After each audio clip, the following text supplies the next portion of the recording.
चलिए मेरे प्यारे साथियों, तो स्वागत है आज के सेशन में आप सभी लोगों का। आपको बताना चाहेंगे कि जो भी लोग क्लास 11 पे होंगे और पॉलिटी उनका होगा, तो पॉलिटी का आपके सामने चैप्टर नंबर 3 है जिसका नाम है चुनाव और प्रतिनिधि।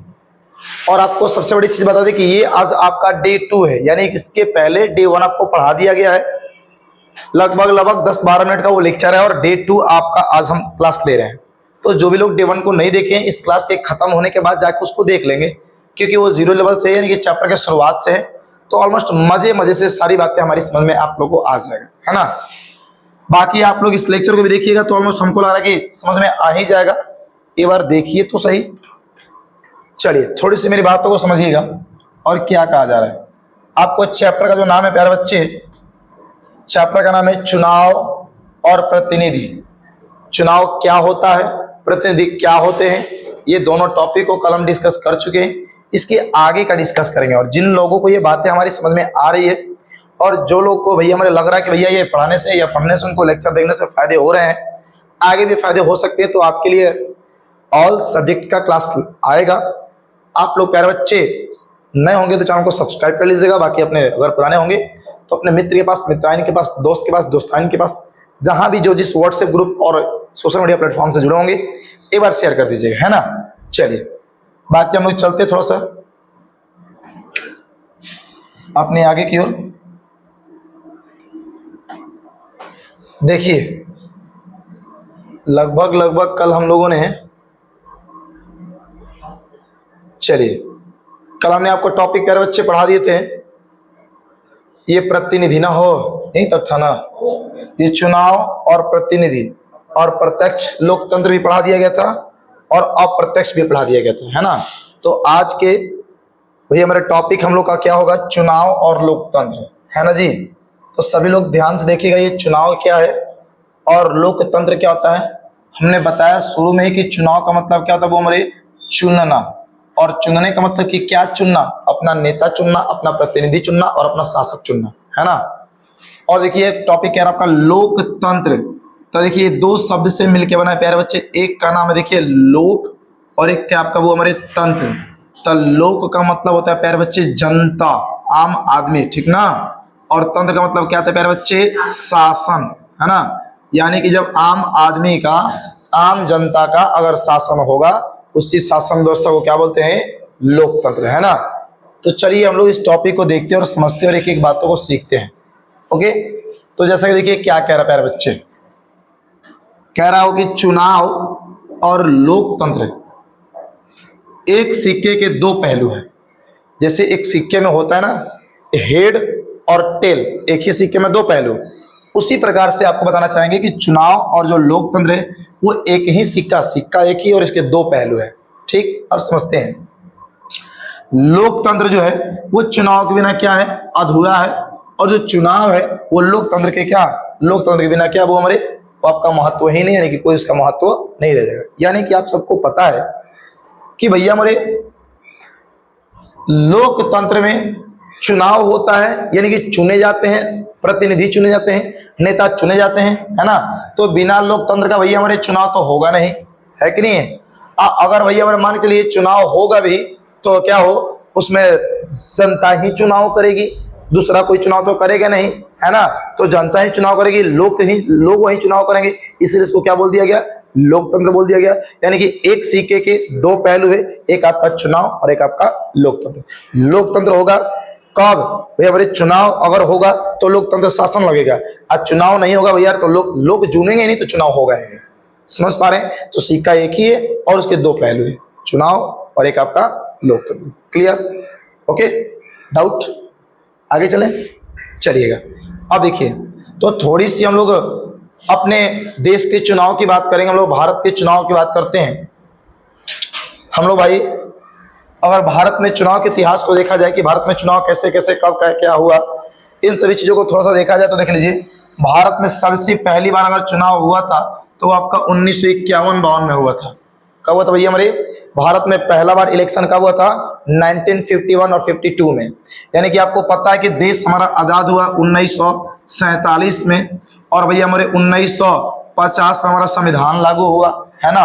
और उसके बाद 1949 51 से 52 के बीच में क्या कर लिया गया, तो भैया हमारे पहली बार चुनाव करा लिया गया। ठीक ना। तो सवाल कई बार आते हैं कि भैया हमारे भारत में सबसे पहला बार चुनाव कब हुआ था, तो क्या बोलिएगा 1951-52 में। ओके, किसी को डाउट? आगे देखते हैं। अब देखो, और दूसरा चुनाव हो तो 1957 में। आपको पता है कि 5 साल पे होता है ना चुनाव जी, 5 साल पे चुनाव होता है। तब 52 के बाद 5 साल बाद चुनाव हुआ 1957 में। कब? दूसरी बार। ठीक ना। पहली बार चुनाव हुआ कब? 1951-52 में, और दूसरा बार चुनाव कब हुआ? 1957 में। जैसा कि भी आपको पता है कि अक्टूबर-नवंबर में हमारे बिहार में भी चुनाव है, और लगभग सितंबर से 9 या 10 सितंबर से ऑलमोस्ट आचार संहिता लागू हो जाएगा, है ना। चलिए अब देखो, थोड़ा सा अगला टॉपिक देखते हैं। ठीक, इसमें क्या रहा, क्या हो, भारत में चुनाव व्यवस्था। टॉपिक क्या कर रहा है भैया हमारे, भारत में चुनाव व्यवस्था के हम लोग अगर बात करते हैं, किस प्रकार से चुनाव व्यवस्था, इलेक्शन कमीशन कैसे है, तो अगर कि भारतीय संविधान में चुनाव के लिए कुछ मूलभूत नियम और कानून स्वायत्त संस्था के गठन के नियम को सूचीबद्ध कर रखा है।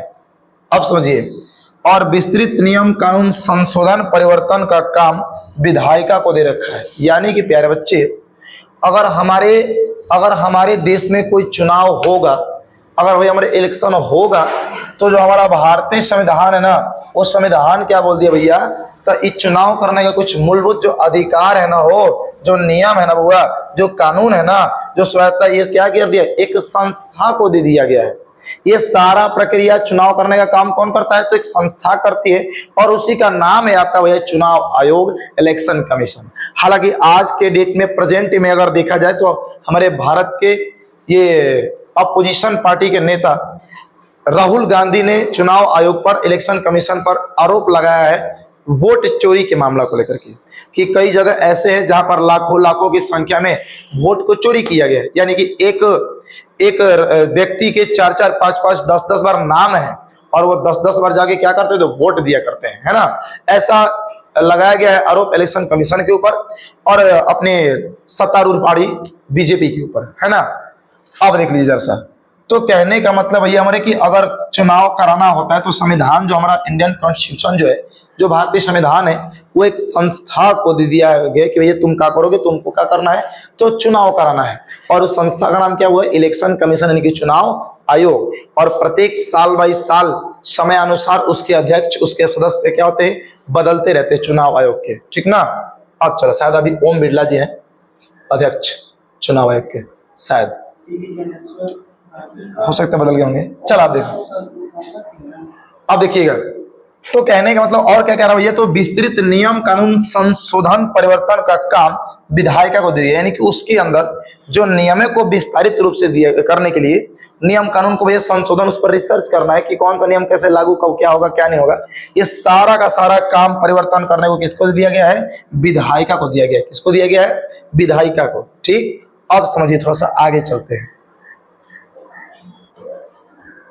अब देखिए अगला क्या टॉपिक में, अगला लाइन में क्या रहेगा कि चुनाव व्यवस्था में चुनाव आयोग यानी कि इलेक्शन कमीशन का गठन, है ना, उसकी कार्य प्रणाली, कौन चुनाव लड़ सकता है, कौन भैया हमारे मत, यानी कि मत मतलब हो वोट, कौन वोट दे सकता है, कौन चुनाव की देखरेख करेगा, और मतगणना मतलब कि वोटों का, मत का काउंटिंग करना, मत मतलब वोट, गणना मतलब वो गिनना, वोटों को गिनना, ये कैसे होगी, ये सभी रूप से क्या स्पष्ट रूप से लिखा गया है कि कौन कौन चुनाव में लड़ेगा, कौन कौन भैया चुनाव में वोट देगा, कौन कौन भैया उसका देखरेख करेगा, और कौन कौन वोटों की गणना करेगा।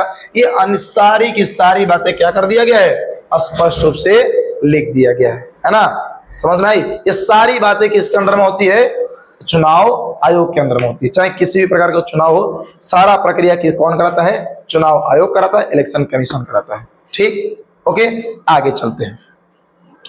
अब भाई हमारे एक हमारा आगे क्या, चला भाई चुनाव आयोग है क्या, इसको भी थोड़ा सा देख लेते हैं हम लोग, है ना। चुनाव आयोग क्या है, देखिए चुनाव आयोग हमारा टॉपिक बन गया, और देखिए टॉपिक में हम लोग चुनाव आयोग को देखने का प्रयास करते हैं। तो मेरे बच्चे हमारा टॉपिक क्या है जी, चुनाव आयोग, इलेक्शन कमीशन, है ना। तो कह रहे कि भारत में स्वतंत्र एवं निष्पक्ष चुनाव कराने के लिए एक 3 सदस्यीय चुनाव आयोग है। क्या सदस्य, 3 सदस्य, यानी कि सदस्य की संख्या कितना उसमें 3 है। ठीक ना, कितना हुआ हमारे 3 है। चुनाव आयोग के कितने सदस्य, 3, जिसमें एक आपका मुख्य चुनाव आयुक्त रहता है, और 2 आपके अन्य चुनाव आयुक्त रहते हैं, और तीनों को मिला के क्या बोलते हैं भैया हमारे, तो अस्थायी चुनाव आयोग के ये तीनों के तीनों सदस्य होते हैं। क्लियर? जो क्या करते हैं, तो पूरे देश में, राज्य में चुनाव कंडक्ट कराने का कार्य करते हैं। क्लियर? आप समझते हैं। कह रहे कि मुख्य चुनाव आयुक्त की नियुक्ति राष्ट्रपति करता है, यानी कि जो चुनाव आयोग है उसके जो मेन, जो मुख्य आयोग के अधिकारी जो हैं, उसका भैया नियुक्ति मतलब उसका चयनित कौन करता है, उसको चुनता कौन है, उस पद पर उनको बैठाता कौन है, तो भारत के यानी किसी देश के प्रथम व्यक्ति राष्ट्रपति जी का है ना। तो एक बार कमेंट करके भी बता दीजिएगा भैया कि राष्ट्रपति हमारे देश के कौन है अभी वर्तमान में, ठीक ना। और चलिए, और देश के प्रथम चुनाव आयुक्त श्री सुकुमार सेन थे, यानी कि अभी भी देखिए, अभी नहीं, यानी कि सबसे पहली बार जब चुनाव आयोग का गठन हुआ था तो उस समय कौन व्यापार बच्चे, तो उसके चुनाव आयुक्त कौन थे, तो सुकुमार सेन जी थे। कौन थे? सुकुमार सेन जी थे। अब सुन ला, मुख्य चुनाव आयुक्त का कार्यकाल जो होता है वो 6 साल का, यानी कि भैया एक बार जो चुनाव, मुख्य चुनाव आयुक्त जो बनेगा, जो मेन चेयरमैन बनेगा ना हो चुनाव आयोग का, इलेक्शन कमीशन का, उसका कार्यकाल यानी कि वो कई सालों तक भैया काम करेगा अपना। कितने सालों तक? 6 सालों तक। कितने सालों तक? 6 सालों तक। और देखो, और 65 साल जब उसका उम्र होगा, देखो 65 साल जो पहले का होता है, वर्तमान मुख्य चुनाव आयुक्त श्री सुकुमार अरोड़ा है। अभी देखिए, अभी क्या कह रहा, अभी वर्तमान में ही ना सर, देखिए हालांकि ये चीजें थोड़ा सा देख लीजिएगा, कहने का मतलब कि इस पर थोड़ा सा डाटा बदलते रहता है, क्योंकि भैया 6-6 साल पे लोग बदलते रहेंगे, है ना, तो 6 साल पे वो बदलते रहते हैं। तो कहने का मतलब है कि जो भी हमारे चुनाव आयोग के अध्यक्ष बनेंगे, जो भी उसके भैया हमारे आयुक्त चयनित होंगे, उनको चयनित करने का काम किसको होगा, किसका होगा भैया, राष्ट्रपति जी चयनित करेंगी, और उनका कार्यभार कई साल के, 6 साल के, ठीक ना हो। क्लियर? क्योंकि 5 साल पे चुनाव होगा, एक चुनाव आयोग एक बार चुनाव कराएगा, उसका उनका रिटायर हो जाएगा लोग, ठीक, ओके। और देखिए, और 65 साल का जो पहले हो, यानी कि 65 साल तक का क्या भैया, वो चुनाव, हाँ मतलब, हाँ जिनका उम्र 65 साल का होगा वही लोग भैया इसका चुनाव आयुक्त रह सकते हैं, याद रखिए, ऑलमोस्ट लगभग, ठीक। अब देखिए, अब थोड़ा सा देख लीजिए, एक हमारा क्या है भैया हमारे, हाँ एक आपसे सवाल पूछा जाएगा भैया कि बताइए तो नहीं सर, एक बार कमेंट में भी सब लोग बता देंगे कि चुनाव आयोग के भी वर्तमान में मुख्य आयुक्त कौन है। जिन लोगों को पता होगा कमेंट बॉक्स में उसका आंसर जरूर करेंगे। एक हमारा टॉपिक क्या है भैया हमारे, तो सर्वाधिक वोट से जीत की प्रणाली। अब एगो बात समझे, मान के चला कि 2 लीडर है, 2 नेता है, चाहे 20 गो नेता है, चाहे 10 गो नेता है, 10 लाख शहर में वोट है, और 10 लाख जब शहर में वोट है तो सबको पता है प्यारे बच्चे कि जिसको ज्यादा वोट मिलता है वही क्या होता है, नेता बनता है, वही क्या होता है, नेता बनता है। यानी कि मान के चलिए कि 2 लोग हैं, ये 2 लोग भैया हमारे नेता में खड़ा हुए हैं, चुनाव में खड़ा हुए हैं नेता बनने के लिए। अब एक तो नहीं बात बताओ भाई, तो अगर यहाँ पर 20 लोग हमारे गांव में रहते हैं, तो कोई देखा इनको वोट दे दिया, 15 लोगों ने इनको सपोर्ट किया, इनको 5 लोगों ने किया, तब पता है नेता कौन बनेगा, तो जिसको ज्यादा लोग सपोर्ट करते हैं, यानी कि जिनको ज्यादा लोग वोट देते हैं, यानी कि अपना क्या नेता चयनित करते हैं। क्लियर? तो वही कह रहा प्यारे बच्चे का हो कि सर्वाधिक वोट से जीत की प्रणाली का मतलब ये होता है, इस प्रोसेस के अंतर्गत, इस प्रणाली के अंतर्गत भारत में ये देखिए, ये प्रणाली जो है भारत में अपनाया गया है। कहाँ अपनाया गया है? भारत में। यानी कि इसमें सबसे अधिक वोट पाने वाले जो नेता होंगे, जो भैया हमारे आपके जो प्रतिनिधि होंगे, वो उनको क्या विजयी घोषित किया जाएगा, उनको जीत हासिल की जाएगी, है ना, चाहे वो जीत का अंतर एक ही वोट क्यों ना हो। यानी कि भैया हमारे मान के चला हो कि भैया हमारे 19 गो वोट है, तो एगो के मिल जाएगा कै गो, तो मान लो कि 8 गो, ठीक, चाहे मान लो कि मिल जाएगा 9 गो, एगो के मिल जाएगा 10 गो। आप देख सकते हैं भैया इनको 1 वोट कम मिला है, लेकिन इनको भैया 1 वोट ज्यादा मिला है, तो जिनको एक ही वोट ज्यादा क्यों ना हो भैया उनको क्या हो जाएगा, नेता घोषित किया जाता है। यानी कि भैया नेता किस आधार पर लोग बनते हैं, तो जिस व्यक्ति को जितना ज्यादा वोट मिलेगा, सबसे ज्यादा वोट जिसको मिला है वही क्या होगा, हमारा विधायक होगा, वही हमारा मंत्री होगा, और वही हमारा मुखिया होगा, वही हमारा सरपंच बीडीसी होगा। क्लियर? समझ में आई बात यहाँ तक? ओके, यहाँ तक लिखवा चुके हैं ये वाला टॉपिक। चलिए तो थोड़ा सा हम लोग देखिए इसको भी समझ लेते हैं भैया हमारे। देखिए क्या कह रहा है हमारा टॉपिक में अगला, लोकसभा एवं विधानसभा सदस्य बनने के लिए संविधान में तय की गई योग्यता है। यानी कि भैया आप लोकसभा के सदस्य बनिएगा और आप विधानसभा के सदस्य बनिएगा, लेकिन उसके लिए आपको क्या क्या आपके पास कैपेबिलिटी होनी चाहिए, आपके पास उसके लिए क्या क्या योग्यता होना चाहिए कि आप विधानसभा के भैया हमारे सदस्य होंगे या आप लोकसभा के सदस्य होंगे। क्लियर? तो सुन लीजिए पहल का चीज। तो देखो सबसे पहल का बात का हो तो वो व्यक्ति भारत के नागरिक होना चाहिए। क्या होना चाहिए? भारत के नागरिक, यानी कि विदेश के कोई आके हमारे विधानसभा में या लोकसभा के सदस्य नहीं हो सकता है। तो भैया भारत की नागरिकता होना चाहिए, पहला शर्त है। दूसरा कि उनका उम्र कम से कम कितना होना चाहिए हो? 25 साल तक। कितना साल तक? 25 साल तक। अब समझा, अब ध्यान दो। और कोई भी वो किसी भी प्रकार के सरकारी लाभ के पद पर न हो, यानी कोई भैया सरकारी अधिकारी वो न हो। और सदस्य उसको बनाया जाता है, मान लो कि आपने देखा होगा कि कोई भैया सरकारी पद पे था, पहले डीजीपी थे, एसपी थे, और उनको उनमें बना दिया गया सदस्य, तो पहले वहां से उनको रिजाइन दे दिया जाता है। भैया आप रिजाइन दीजिए तब वहां से वो हो जाए, ठीक ना।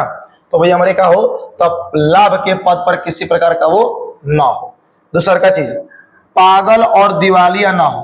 पागल और दिवालिया का मतलब भैया ब्रेन का कोई पागल आदमी ना हो, दिवालिया मतलब कंगाल, ठीक, वो कंगाल व्यक्ति ना हो, ठीक ना, याद रख लीजिएगा। और क्या वो हमारे, और आपराधिक प्रवृत्ति या सजा याफ्ता ना हो, यानी कि वो भैया ना कि उसके ऊपर 40 को केस है, इनको मर्डर कर लिया है, तो उसको विधानसभा के सदस्य बना था, नहीं। वो साफ सुथरा स्वच्छ व्यक्ति होना चाहिए, किसी भी प्रकार का उसके ऊपर आपराधिक गतिविधियां या केस ये फौजदारी ये सब ना हो। तो ये सब जिनके पास योग्यताएं होती है उनको विधानसभा के सदस्य या लोकसभा के सदस्य घोषित कर दिए जाते हैं। क्लियर? ओके, बातें हमारी समझ में आ गई आप लोग को? क्लियर? तो चलिए प्यारे बच्चे, आज की क्लास को हम लोग यहीं समाप्त करते हैं। फिर इसके साथ हम लोग मिलेंगे कल नेक्स्ट पुनः लेक्चर नंबर 3 में, है ना। तो जिन लोगों को हमारी बातें समझ में आ गई होगी, आप अपने दोस्तों, अपने मित्रों, अपने साथियों को शेयर कर दीजिएगा, है ना। और नए होंगे तो चैनल को सब्सक्राइब कर लीजिएगा। तब तक बाय, टेक केयर, सत श्री अकाल, अस्सलाम वालेकुम, जय हिंद, जय भारत, जय बिहार, जय श्री राम, राधे राधे।